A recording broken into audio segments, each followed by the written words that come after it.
Di dalam sembahyang itu doa, jauhkan aku dari riba, jauhkan saya dari zina, jauhkan saya dari khamar. Tak ada. Cubalah tengok bacaan solat itu. Tapi dia mengajarkan kita untuk merenung amal yang kecil-kecil. Manakala kita angkat tangan Allahu Akbar, apa maknanya? Orang yang merasa diri dia besar, saya yang paling besar, saya yang paling mulia, saya yang paling hebat, saya yang paling utama, maka pada saat itu dia sudah berdosa. Maka dia katakan, yang besar hanya engkau saja ya Allah. Allahu Akbar kabira. Selepas itu, walhamdulillahi katsira. Puji. Banyak manusia ni gila sebab puji. Dipuja, dipuji, disanjung tinggi. Maka saat itu kita katakan, yang memiliki segala pujian hanya Allah. Walhamdulillahi katsira. Apa dosa kita lagi? Dosa yang ketiga, merasa diri suci. Orang kalau sudah merasa diri suci, maka yang lain dia tengok kotor. Kalau dia tak berdosa, yang lain penghuni neraka. Maka saat itu kita katakan, wa subhanallahi bukratan wa asila. Tiga inilah yang mencelakakan manusia. Pertama, merasa besar. Kedua, merasa terpuji. Ketiga, merasa suci. Maka tiga ini dibersihkan dalam sembahyang. Allahu Akbar kabira, walhamdulillahi katsira, wa subhanallahi bukratan wa asila.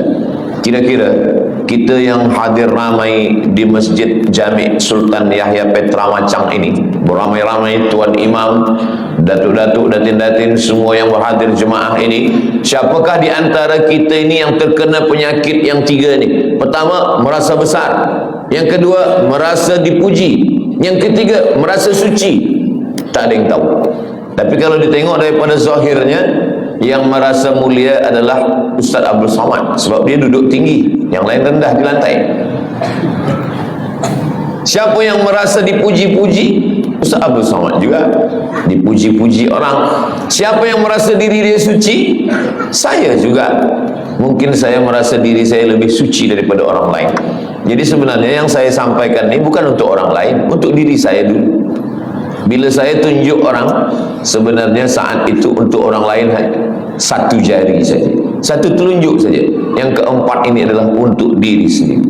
Jangan engkau merasa diri engkau besar. Allahu Akbar kabira.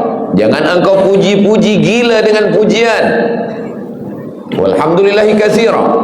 Jangan engkau merasa diri engkau suci. Wa subhanallahi bukratan wa asila.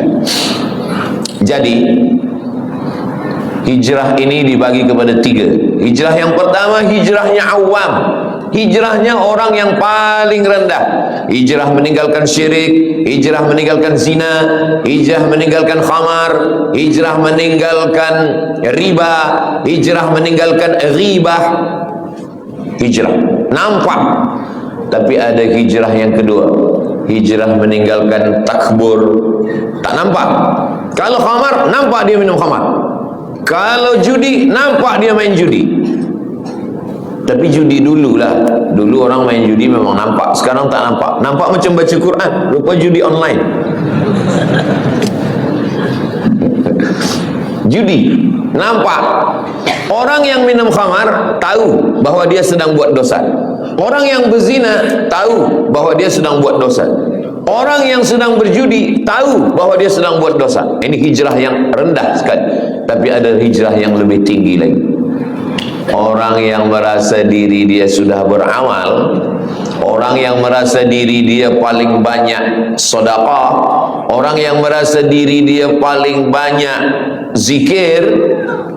Saya yang paling banyak sembahyang sunat, saya yang paling banyak pergi ke Makkah setahun 2 kali, saya yang paling banyak.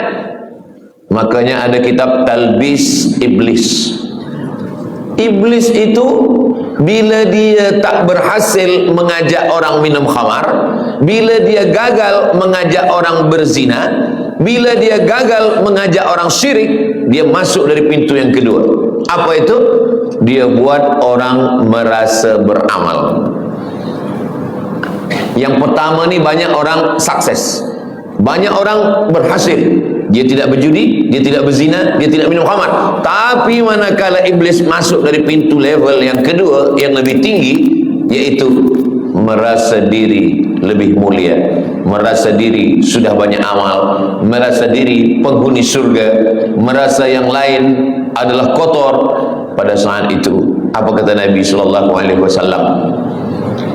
Man kana fi qalbihi, siapa yang dalam hatinya mithqala habbatin min khardalin min kibrin, siapa yang dalam hatinya ada sombong, angkuh sebesar biji sawi, la yadkhulul jannah, tak masuk surga. Man kana fi qalbihi, siapa yang dalam hatinya mithqala habbatin min khardalin min kibrin, ada sombong, merasa diri lebih saja.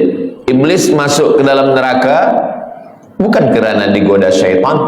Tidak ada satu pun ayat, tak ada satu pun hadis yang mengatakan bahwa iblis masuk ke neraka kerana digoda syaitan. Tak ada. Sebab apa?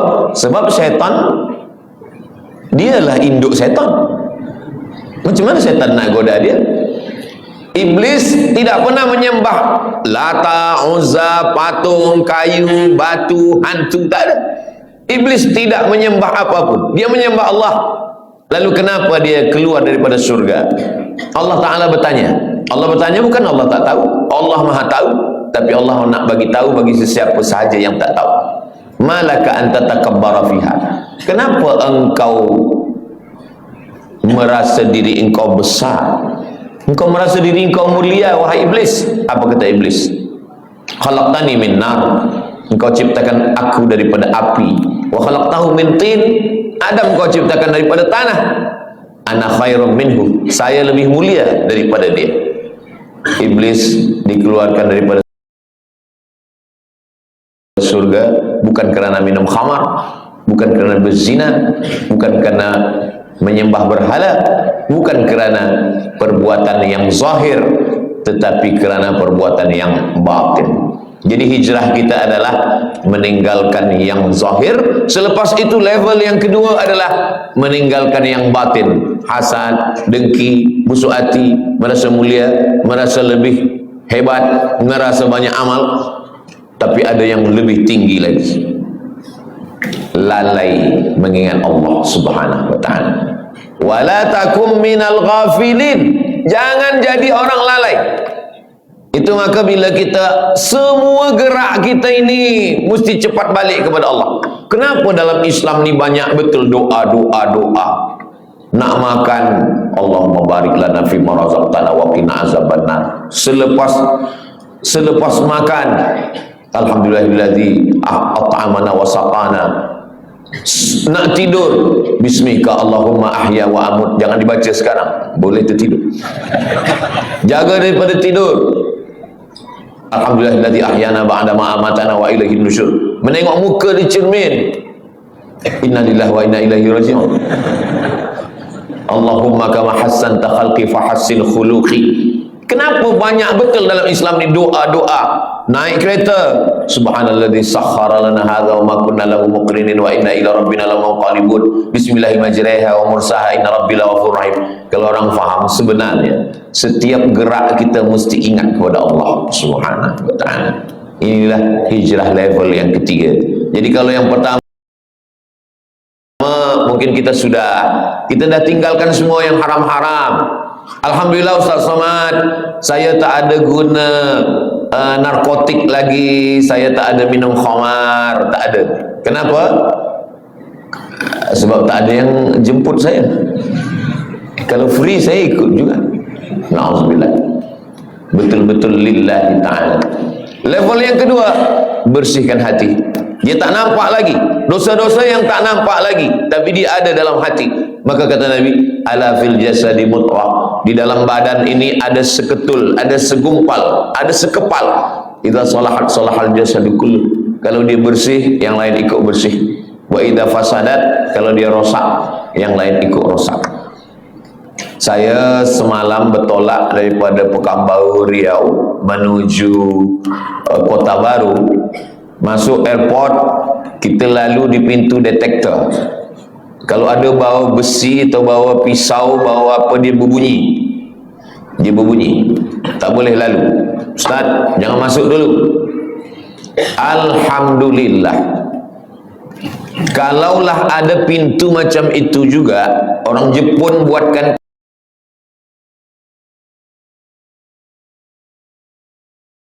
pintu detektor, tapi dia bukan untuk besi, detektor untuk penyakit takbur, dipasang di pintu Masjid Jami' Sultan Yahya Petra Macang.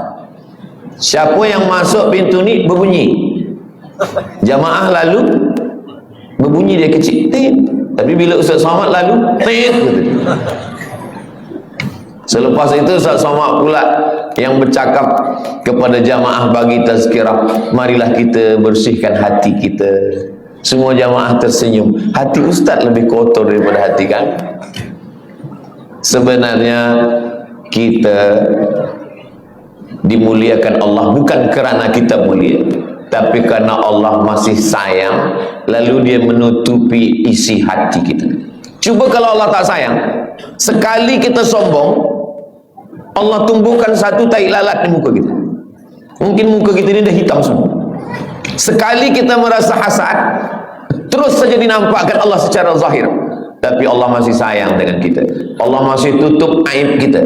Allah masih sayang dengan kita. Allah tak nampakkan itu di hadapan manusia. Maka amalan yang paling elok adalah amalan istighfar.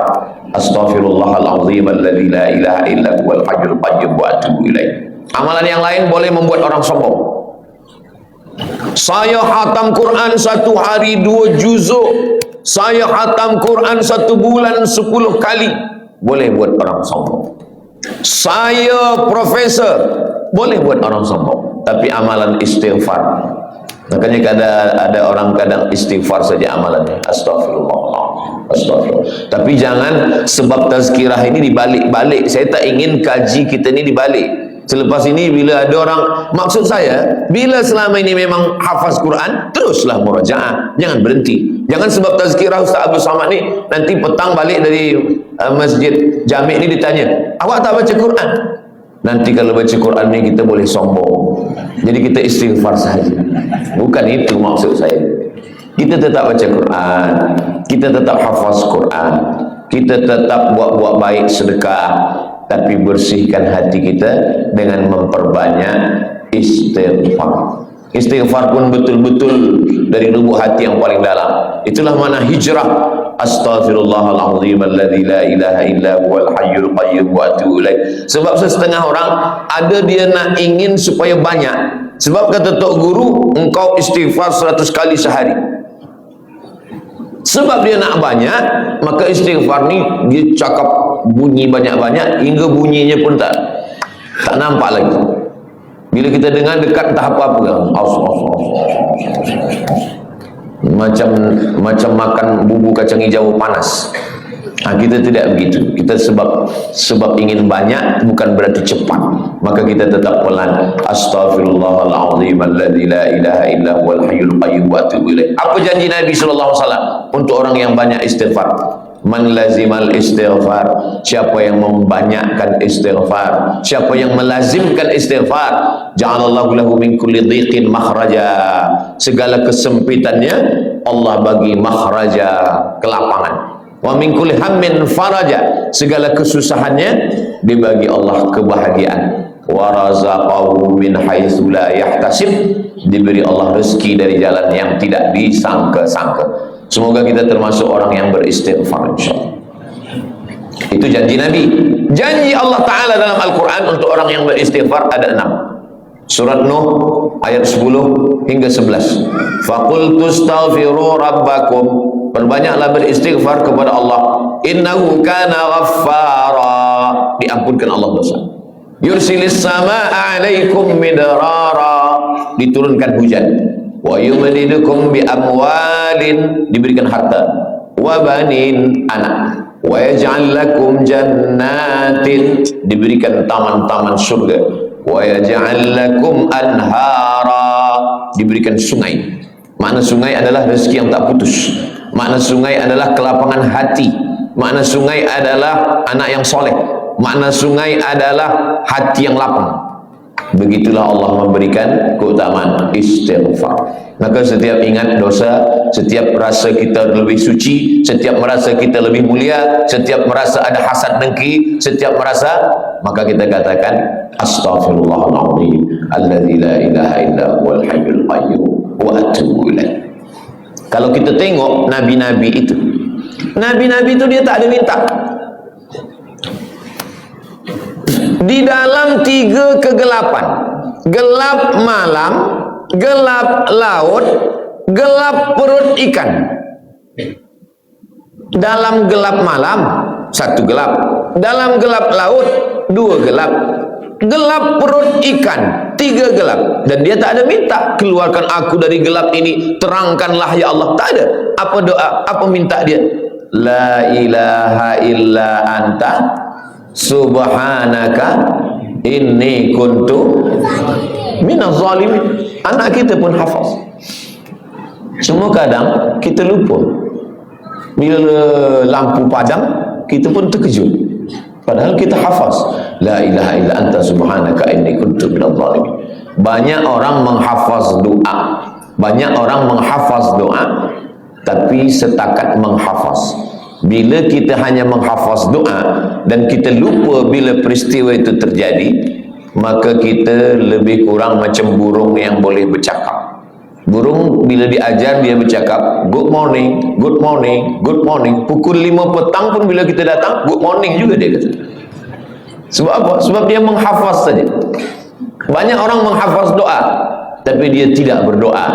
Banyak orang menghafaz zikir tapi sebenarnya dia tidak berzikir. Maka makna zikir itu adalah mulut menyebut, hati mengingat, fikiran dengan penuh kesedaran. Mulut menyebut subhanallah, alhamdulillah, la ilaha illallah, wallahu akbar, afdalu dzikri fa'lam annahu la ilaha illallah. Lalu kemudian hati mengingat.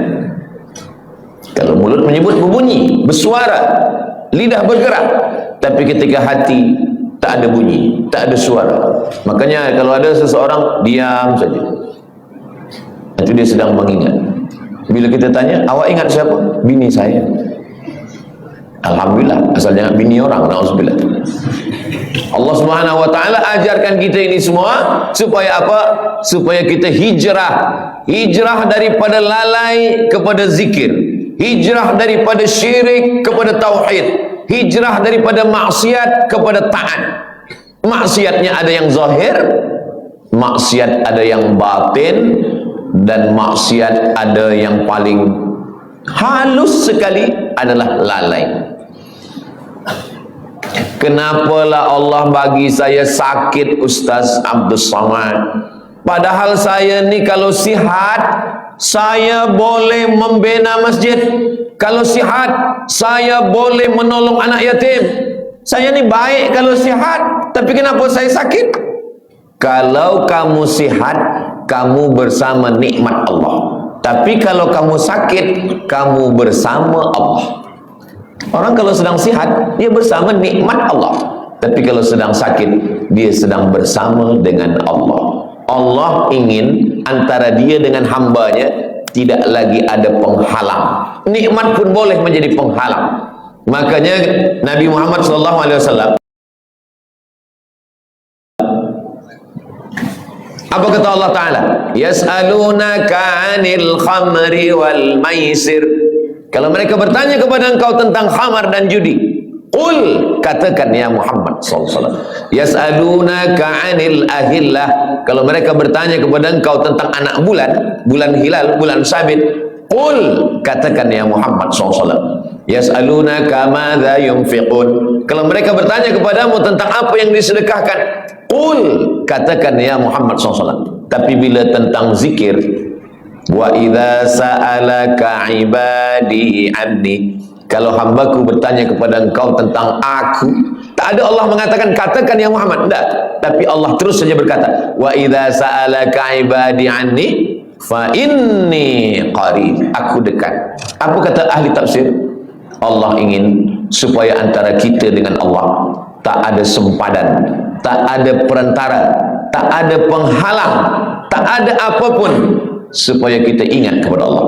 Jadi kalau kita dah buat baik, kita dah hijrah, kita dah taubat, tapi kita tetap juga dibagi Allah sakit, sebenarnya Allah ingin supaya kita sujud lebih lama, supaya kita mulut lebih banyak berzikir, supaya kita berdoa tangannya mengangkat ke atas, supaya kita melelehkan air mata. Orang kalau hidupnya senang, kenyang, tenang, biasa doa biasa-biasa saja. Tapi kalau dia sedang susah, payah, maka doanya lebih khusyuk. Orang kalau hidupnya senang, tenang, kenyang, doa biasa saja. Kadang doa pun tangan di atas kaki. Kalau ada orang berdoa tangan di atas kaki, itu sama maknanya nak bagi-bagilah, tidak pun tak apa. Tapi kalau Nabi, cubalah tengok macam mana Nabi berdoa malam perang Badar. Nabi pada malam perang Badar, tarikh 2 hari bulan Ramadan, pada saat itu Allah 17 Ramadan, Yaumal Furqan, Yaumal Taqal Jam'an, 17 Ramadan, Nabi SAW pada tahun kedua, kena 2 hijrah, Nabi SAW mengangkat kedua tangannya. Dan ketika itu Nabi meletakkan surbannya di bahunya, datang angin kencang, jatuh. Biasa orang kalau sorbannya jatuh, dia angkat sorban dulu. Tapi Nabi tetap. Datang Sayyidina Abu Bakar Siddiq, hasbuka ya Rasulullah, cukuplah itu ya Rasulullah. Nabi tetap juga berdoa kepada Allah Subhanahu wa ta'ala. Jadi hijrah ini betul-betul kita hijrah, bukan setakat pindah dari tahun 1446, tapi kita pindah kepada tahun 1447, meninggalkan semua yang dilarang Allah Subhanahu wa ta'ala. Hijrah. Tajuk kita kajian duhani 2. Pertama, hijrah. Yang kedua, menuju ridha Allah. Hijrah daripada maksiat kepada taat, hijrah daripada lalai kepada zikir, hijrah daripada bakhil menuju kepada sedekah. Alhamdulillah Ustaz Somad, dulu suami saya ini orangnya bakhil, tapi selepas 1447 ini, selepas dia mengaji duha dengan Ustaz Abu Somad, sekarang dia sudah baik. Dulu semasa dia bakhil, kalau ada orang membina masjid, buat tahfiz Quran, dia bagi RM1 saja. Sekarang RM1 1 sen. Merubahlah agak banyak sikit. Nabi SAW mengatakan, yatsba'ul mayyita salasun, yang mengiringi mayat jenazah orang mati tak banyak. Walaupun Ustaz Abdul Samad mati, ramai jamaah datang, tapi sebenarnya 3 saja. Yang pertama, mal, harta, kereta, motosikal, semua ikut mengiring, tapi sampai ke tempat parking saja. Yang kedua, ahluhu, isteri, anak, menantu, kawan, sahabat, jiran, semua ikut mengiring, tapi hanya sampai ke tepi liang lahat saja.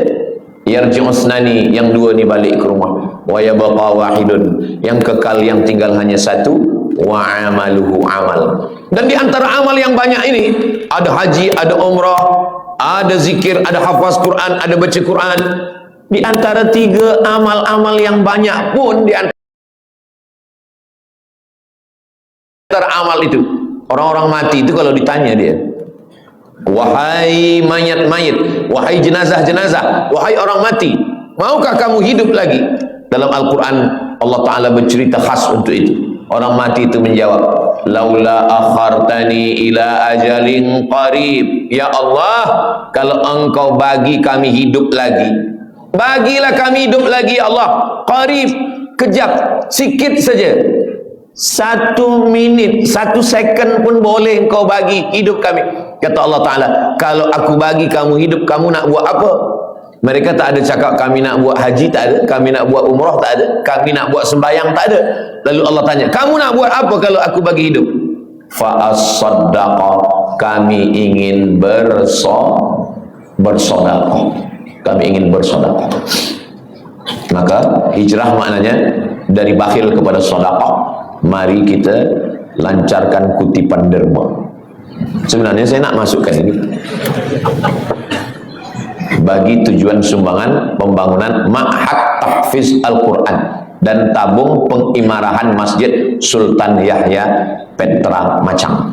Nah, jadi nanti bila dah tegak berdiri Ma'had Tahfiz Quran, anak-anak kita menghafaz, membaca Quran pagi, petang, siang, malam, zuhur, asar, maghrib, isya, subuh, tahajud, witir, doa, mengalirlah pahalanya untuk kita semua hingga hari kiamat insyaAllah.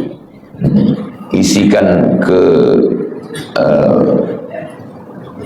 jangan saya yang isi, bawakan kepada semua jamaah supaya itu akan menjadi amal jariah yang akan menjadi bekal kita nanti menghadap Allah Subhanahu wa ta'ala. Kemana duit ringgit tadi? Hilang pula. Iya, bagi masuk. Duit yang banyak, lama hidup banyak dirasa, jauh berjalan banyak ditengok. Saya dah pergi ke mana-mana tempat, belum pernah. Saya dah pergi ke Sabah, saya pergi ke Sarawak, saya pergi ke Miri, saya pergi ke Terengganu, saya ke Selangor, saya ke Johor, Kuala Lumpur. Belum pernah saya tengok orang Malaysia meninggal membawa ringgit. Ma akalta fa'afnaita, yang dimakan busuk. Wa ma labista fa'ablaita, yang dipakai lapuk. Wa ma tasaddaqta fa'amdaita, yang disedekahkan untuk ma'had tahfiz Quran Masjid Jami' Sultan Yahya Petra Macang.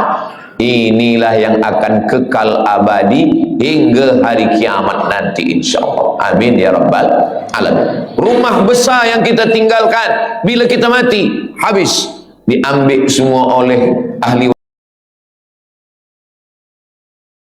waris, anak kita, cucu kita, semua bertukar, sijil-sijil semua hilang. Kita pun akan menjadi sesuatu yang terlupakan, orang tak ingat lagi dengan kita. Tapi ma'had tahfiz ini insyaAllah semua budak-budak akan belajar membaca Quran, berzikir, belajar sembahyang. Nanti dia pula akan mengajar anak dia, isteri dia, murid-murid dia. Itulah yang boleh menolong kita di hadapan Allah. Niatkan sedekah ini untuk almarhumah emak saya, almarhum ayah saya. Jadi boleh dapat dua-dua. Kita dapat, orang-orang tua kita pun dapat. Datang sahabat Nabi namanya Sa'ad, berjumpa kepada Nabi Muhammad sallallahu alaihi wasallam. Ya Rasulullah, ummi matat, mak saya sudah meninggal dunia. Afa atasaddaqu anha? Kalau saya bersedekah, sampaikah sedekah ini kepada almarhumah mak saya? Kata Nabi sallallahu alaihi wasallam, tasaddaq, bersedekahlah. Itu dalil bahawa sedekah ini sampai. Ayu sadaqatu afdal, apa sedekah yang paling afdal? Kata Nabi, suqiya al-ma', memberi air minum. Kalau air minum saja sampai, apalagi kelas tahfiz. Kalau air minum saja sampai, apalagi gedung binaan yang tinggi, 2 aras, 3 aras, 4, budak-budak boleh belajar sembahyang. Maka insya Allah itu menjadi cahaya sesuai dengan doa kita, Allahumma ja'al kuburahum rawdatan min riyadil jinan, jadikan kuburnya salah satu daripada taman-taman surga insya Allah. Amin ya rabbal alamin. Kalau saya bacakan Al-Fatihah untuk almarhumah mak saya, ayah saya, maka automatically sampai. Tapi kalau saya nak bacakan Al-Fatihah untuk orang lain, saya mesti sebutkan ila ruhi fulan bin fulan, fulanah binti fulan. Itu maka bila malam tahlil kita baca ila arwahi fulan bin fulan wa fulanah binti fulan. Sebab apa? Sebab orang lain. Sebab sebenarnya tak ada hubungan nasab. Tapi sedekah, siapa dulu yang berwakaf tanah masjid ni, siapa yang membina masjid ni, saya tidak perlu menyebutkan untuk fulan bin fulan. Kenapa? Itulah beza sedekah dengan bacaan Al-Quran. Begitu juga dengan amal-amal yang sedekah ini. Semua orang yang bersedekah, membina masjid, tahfiz Quran, tanpa dia sebutkan namanya, maka kita semua yang ada di masjid ini, dari mulai tahiyatul masjid, solat duha, subuh tadi, zuhur, asar, maghrib, isya, sampai hari kiamat, mengalirlah pahala dia.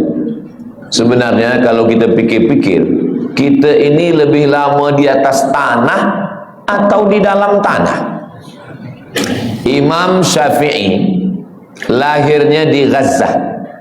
Gaza sekarang, Gaza. Mudah-mudahan Allah menolong saudara kita di Gaza. Imam Syafi'i lahir di Gaza tahun 150. Meninggalnya di Mesir, di Kahirah tahun 204. Lahir 150, meninggal 204. Jadi kalau begitu Imam Syafi'i di atas tanah ini berapa lama? 54 tahun sahaja. 54 tahun. Tak sampai umur Nabi 63 tahun. Imam Syafi'i lebih lama dia di atas tanah, hanya 54 tahun. Imam Syafi'i meninggal tahun 204. Hari ini sudah 1447. Maknanya Imam Syafi'i di dalam tanah, di alam barzah sudah lebih 1200 tahun. Tapi Imam Syafi'i amal dia tak putus. Malaysia, Patani, Brunei Darussalam, Moro Filipina, Indonesia, Yaman, Mesir, Iraq, Jordan, semua bermazhab Syafi'i. Jadi kalau kita tengok jam, itu setiap detik, itu setiap second, itu orang menyebut Syafi'i, Syafi'i, Syafi'i, Syafi'i, Syafi'i, Syafi'i.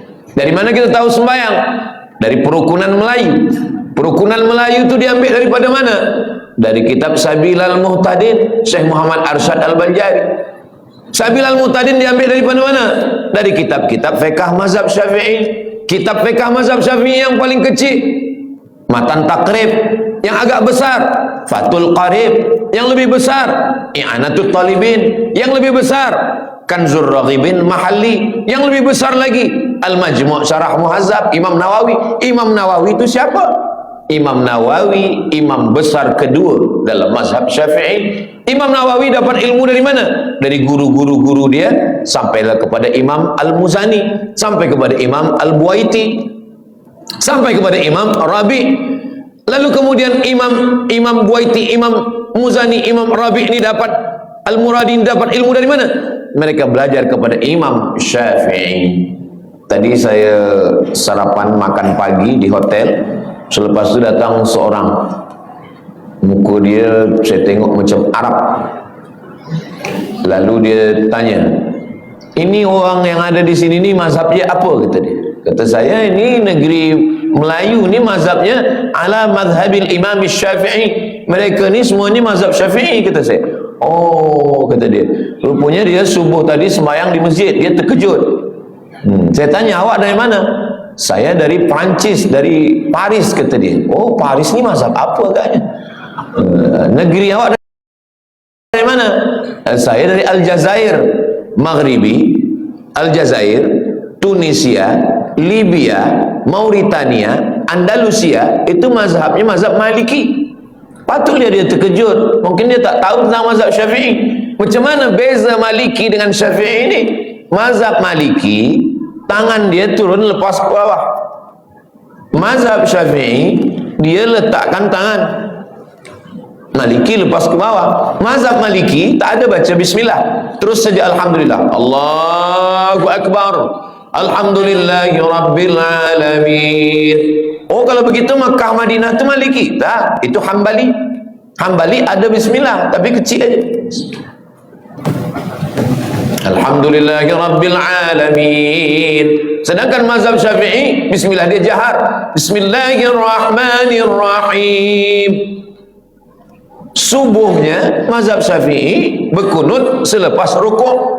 Sami Allahu liman hamidah, Allahumma hdina fi man hadait. Maliki kunut dia selepas ayat sebelum rukuk. Qul huwallahu ahadunillahus samad lam yalid wa lam yulad wa lam yakul lahu kufuwan ahad. Kunut dia tak berbunyi. Mazhab Syafi'i kunut dia setengah berbunyi, setengah sir.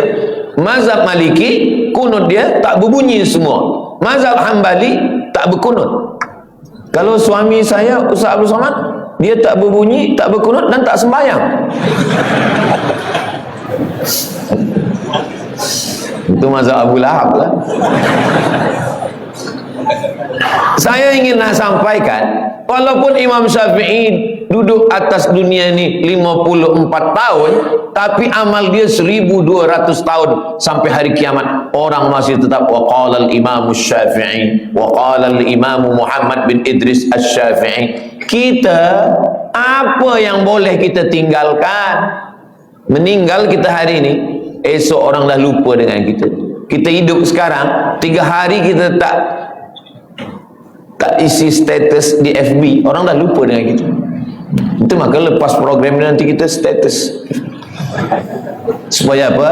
Supaya kita saling mengingatkan, wa tawasau bil haq wa tawasau bis sabr. Saya cuma nak mengingatkan bahawa imam-imam yang mulia-mulia itu mereka sudah meninggalkan amal. Kita apa yang nak kita tinggalkan? Inilah yang kita nak tinggalkan. Ma'had Tahfiz Quran Masjid Jami' Sultan Yahya Petra Macang. Kalau nanti tegaklah binaan tahfiz Quran ini, Ustaz Abdul Somad balik ke Pekanbaru Riau.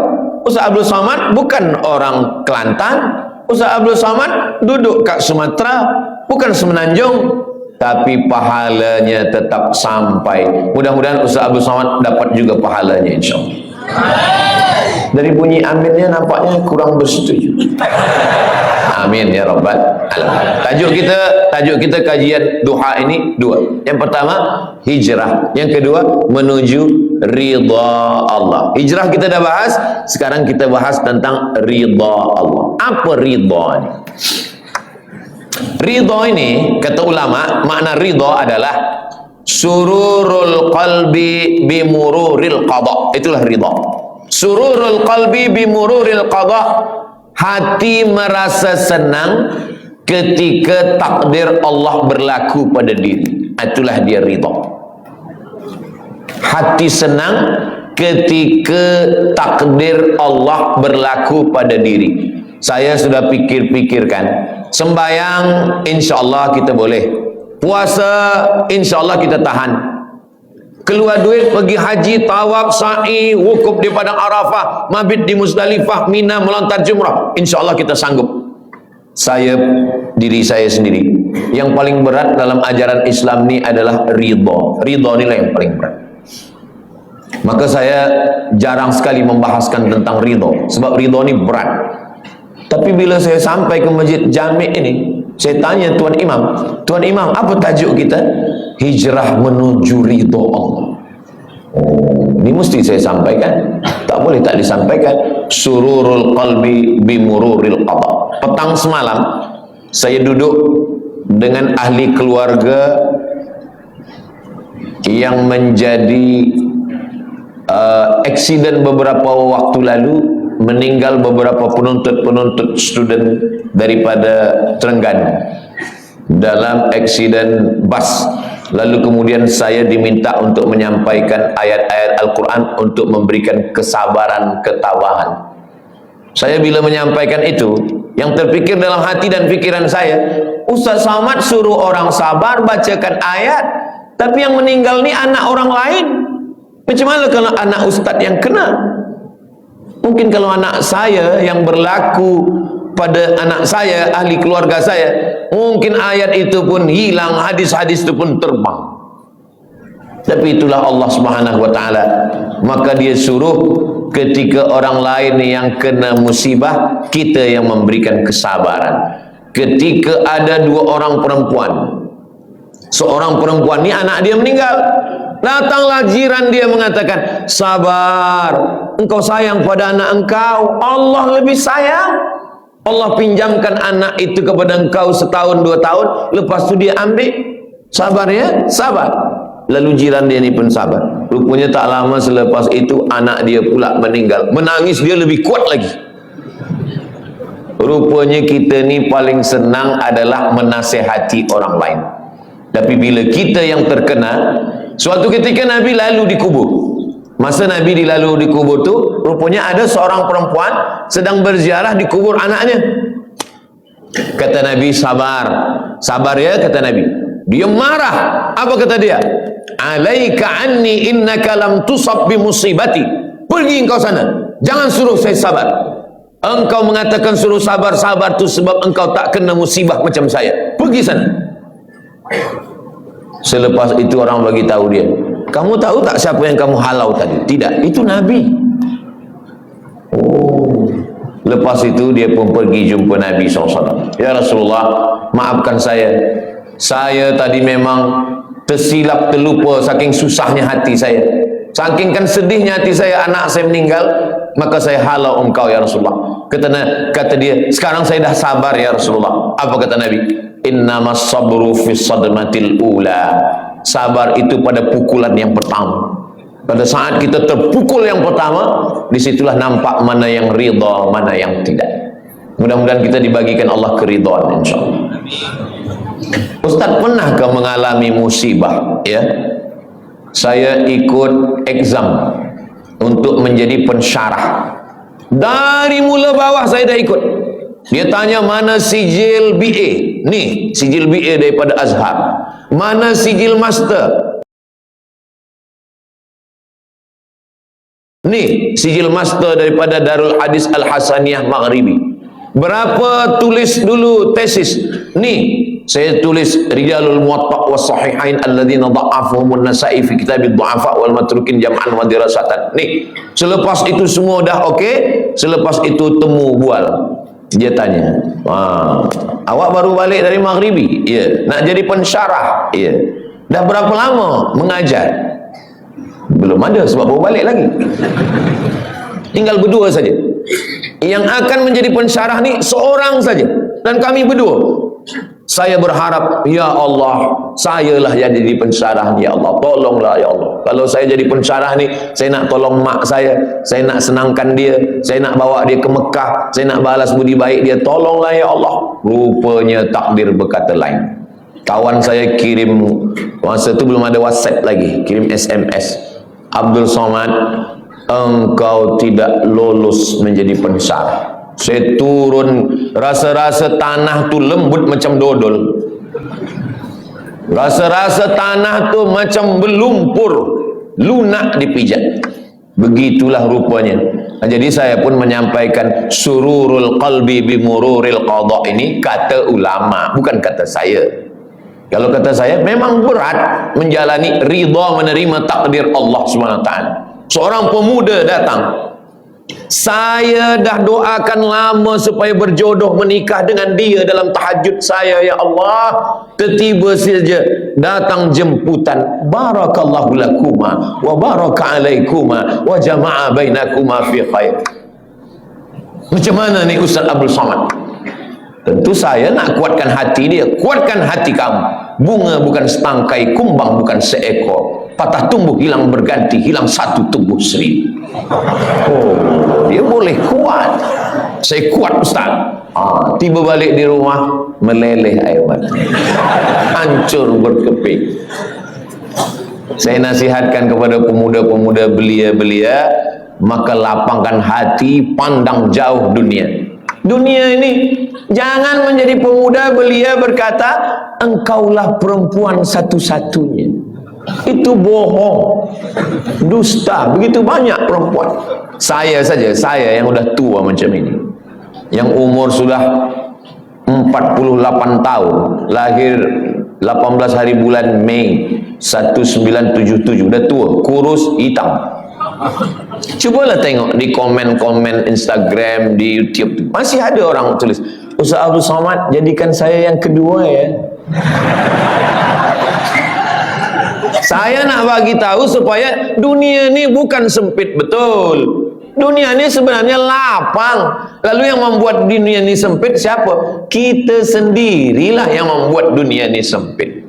Dunia ini adalah apa yang ada dalam fikiran kita. Makanya Nabi Musa dengan Nabi Muhammad SAW itu beza. Kalau Nabi Musa itu dia berdoa, Rabbi syrahli sadri, lapangkan dadaku, wa yassirli amri, mudahkan urusanku, wahlul 'uqdatan min lisani, lancarkan lisanku, yafqahu qauli, supaya orang faham apa yang aku sampaikan. Tapi Sayyidina Muhammad SAW, dia belum berdoa, Allah dah bagi. Apa kata Allah? Alam nasyrah laka sadrak, sudah aku lapangkan dadamu. Maka saya dua-dua ini saya pakai, Rabbi syrah li sadri wa yassir li amri wahlul 'uqdatan min lisani yafqahu qawli. Tapi yang untuk Nabi Muhammad pun saya baca juga, alam nashrah laka sadrak wa wada'na 'anka wizrak alladhi anqadha dhahrak wa rafa'na laka dzikrak. Dua kali Allah ulang, fa inna ma'al usri yusra. Sekali lagi, inna ma'al usri yusra. Kenapa diulang dua kali? Kata ahli tafsir, at-tikrar lit-taukid. At-tikrar diulang-ulang itu lit-taukid, untuk menekankan makna. Esok kabar-kabarnya Ustaz Somad datang ke Masjid Jami' Sultan Yahya Petra Macang. Betul. Tapi dia ragu, dia tanya lagi, betul kah Ustaz Somad? Betul, betul, betul. Dia ragu, dia tanya 3 kali, betul kah Ustaz Somad esok datang? Wallahi, tallahi, billahi, dia datang. Rupanya betul-betul datang. Jadi pengulangan itu maka diulang Allah. Fabi ayyi ala'i rabbikuma tukadziban.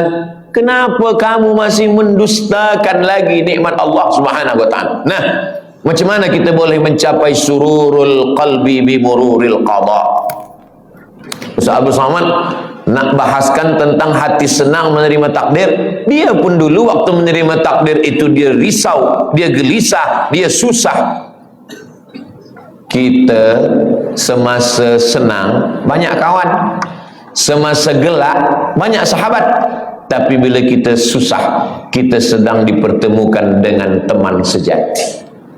Orang yang senang ketawa banyak kawan, tapi kalau kita sedang susah, disitulah kita punya sahabat yang baik.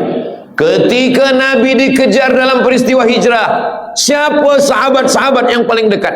Sayyidina Abu Bakar Siddiq, Sayyidina Ali bin Abi Talib.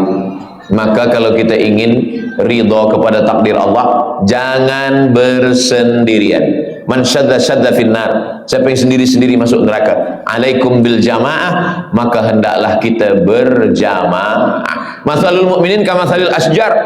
Orang beriman ini macam pokok kayu. Pokok kayu kalau dia sebatang, datang angin kencang patah. Tapi kalau pokok kayu ini ramai, pokok kayu yang ramai, datang angin dari sini, ditolong kayu yang ini. Datang angin dari sini, ditolong kayu sini. Maka kita bersama-sama berjamaah, jangan bersendirian. Sembahyang berjamaah. Ini kadang pemuda belia ni sekarang bila kita tanya, kenapa awak tak pernah datang ke Masjid Jami? Saya tengok tak pernah ke surau. Kenapa tak sembahyang berjamaah? Saya nak jaga hati saya supaya jangan riak. Ini kerja setan. Kata setan, awak jangan sembahyang ke masjid. Nanti bila sembahyang ke masjid, hati awak riak, dipuji orang, ditengok orang, diambil gambar orang. Jadi awak baik sembahyang di kamar, di bilik. Nanti bila dia sembahyang di bilik, apa kata setan? Kalau awak sembahyang, awak merasa sudah beribadah. Jadi yang paling elok jangan sembahyang. Alladzi yuwaswisu fi sudurin nas minal jinnati wan nas. Yang berbisik ni dua.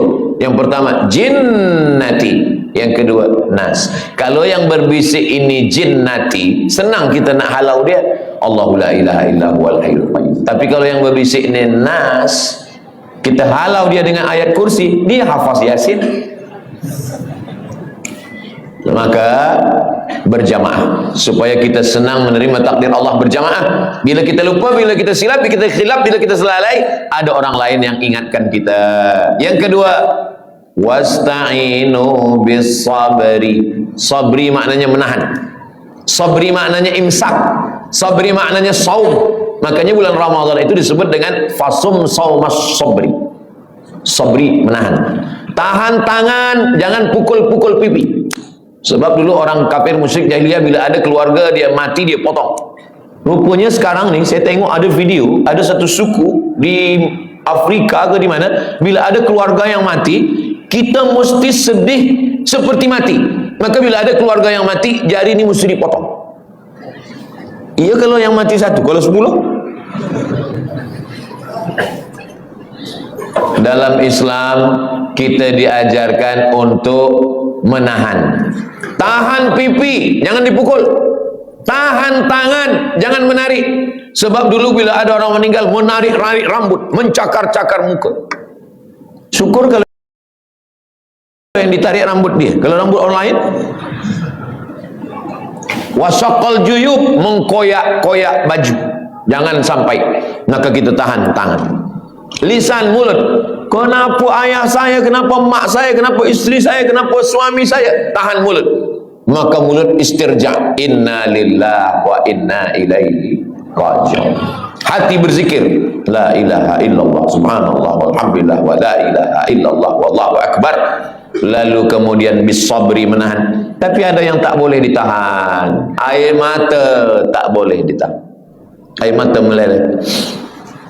Meninggal anak Nabi umur 18 bulan, anak lelaki. Nabi tak ada anak lelaki. Qasim meninggal, Sayyidina Abdullah meninggal, Zainab meninggal, Ruqayyah meninggal, Ummu Kulthum meninggal. 3 anak perempuan meninggal. Sayyidatuna Fatimah meninggal 6 bulan selepas Nabi meninggal. Abdullah meninggal, Al-Qasim pun meninggal. Tiba senangnya hati Nabi, lahir anak lelaki dari perempuan dari Mesir, namanya Maria Al-Qibtiyah, umur 18 bulan meninggal. Siapa yang punya anak 18 bulan sedang comel-comelnya, sedang elok-eloknya, sedang sayang-sayangnya, meninggal, menangis Nabi. Datang sahabat bertanya, "Ama tarda ya Rasulullah?" Apakah engkau tidak ridha ya Rasulullah? Kata Nabi, saya ridha. Kalau engkau ridha, kenapa menangis? Kata Nabi, ini air mata kasih sayang. Itu maka menangis boleh. Ada perempuan menangis, lalu kemudian Abu Bakar marah. Jangan menangis, kata Abu Bakar. Kata Nabi SAW. Kata Umar, jangan menangis, kata Umar. Kata Nabi SAW, da'hunna ya Umar, biarkan mereka.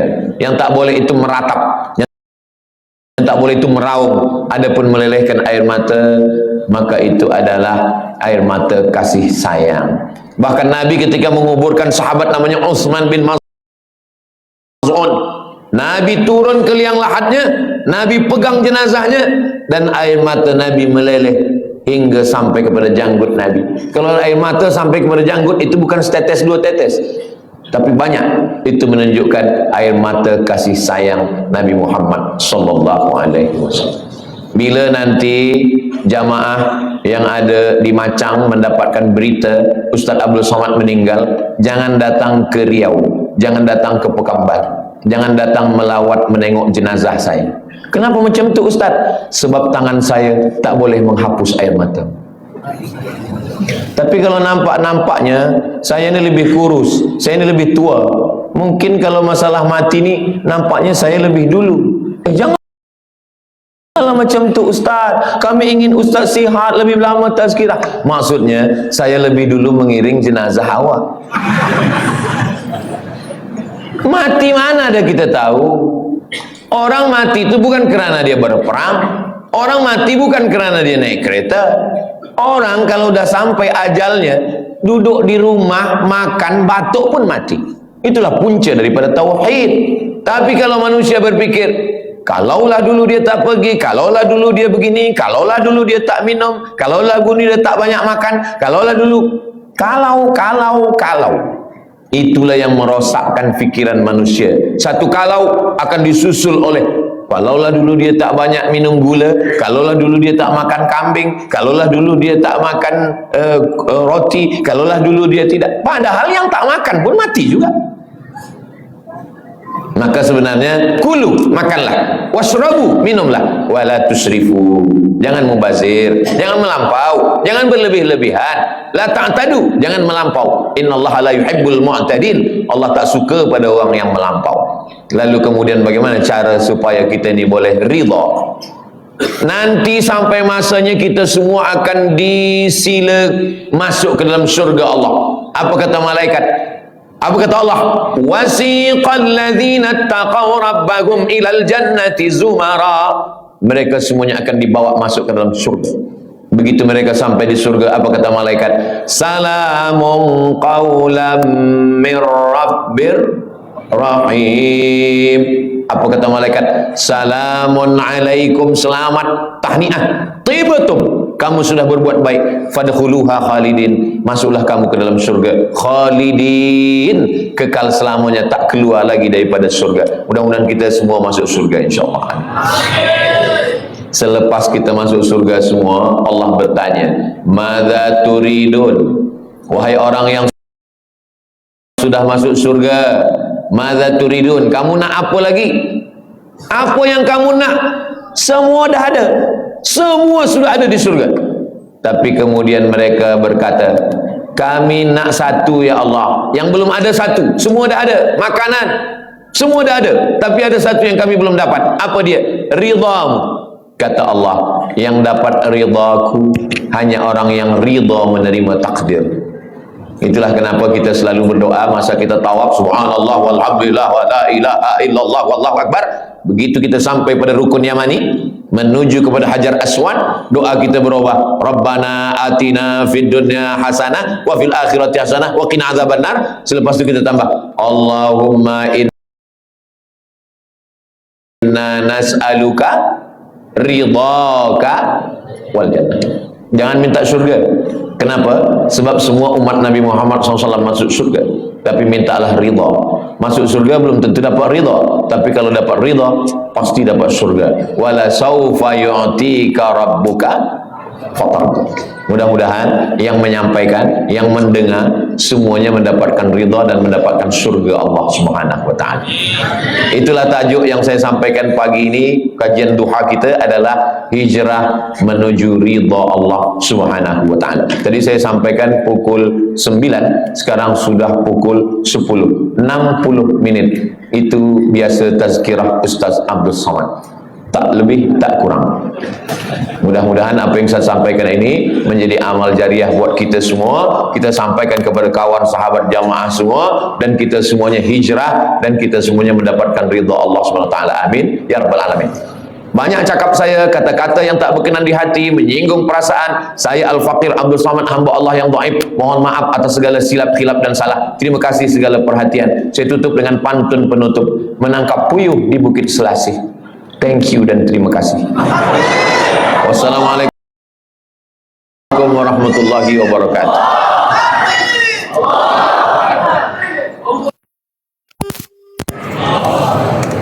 Alhamdulillah, alhamdulillah, alhamdulillah. Jazakallahu khairan jazaa ucapkan kepada Profesor Dr. Abdul Somad atas sudah menyampaikan majlis ilmu, menyampaikan kata-kata